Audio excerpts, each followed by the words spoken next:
I think what you objectively need to do is to look at experts you can trust. The most trusted body in the world is the Intergovernmental Panel on Climate Change. They do these reports every 6 or 7 years. The recent report, which was just a couple of months ago, was basically saying we've probably got 10 years, and if we don't reduce emissions in 10 years, you can't guarantee a future for human life on Earth. I mean, it's as serious as that. Put another way, the risk is so high that it's worth getting cheaper electricity and changing our lifestyle to tackle that risk. Renewable energy, it's almost, by the wording, it's something which is continuous. It's there going to be forever. It's always, usually from natural resources. The electricity, the actual energy source, rather, the sun or the wind is free. So it's the manufacturing cost of the equipment.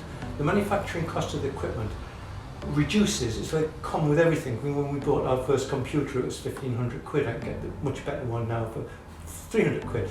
With bulk manufacturing, prices go down. So actually, the cost of renewable energy now is cheaper than fossil fuels. So there's no economic reason at all not to use renewable energy.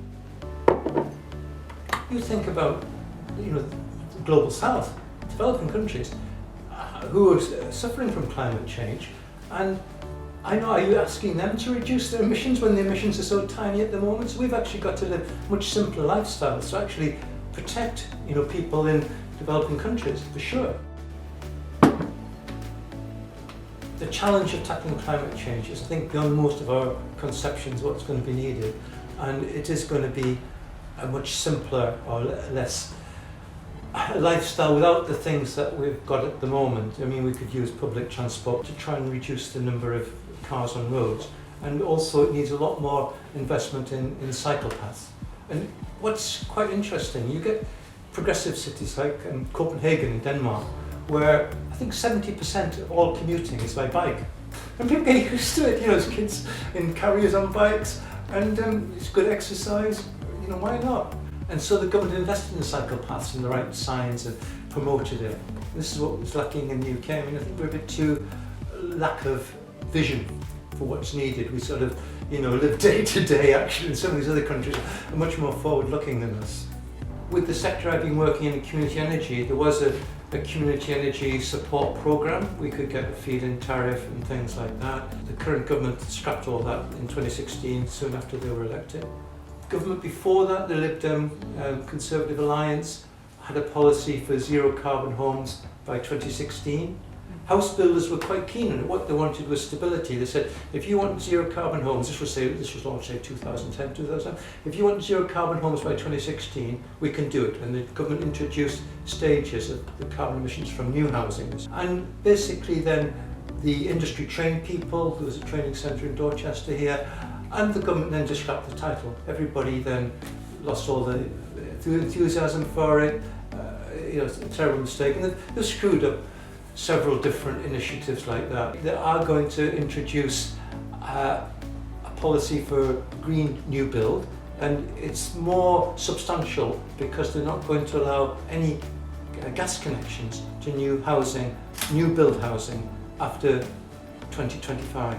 So then it gives the industry a few years to adapt, but then that is such a clear message that if you install gas boilers now, those gas boilers are going to be in use for 20 years, so that you're tying in to fossil fuels. So they can say, for new building, we're going to stop tying into fossil fuels in 2025, and people will use, builders will use probably air source heat pumps, which are quite efficient to produce heat from electricity. They're usually about 3 times more heat than the electricity put in.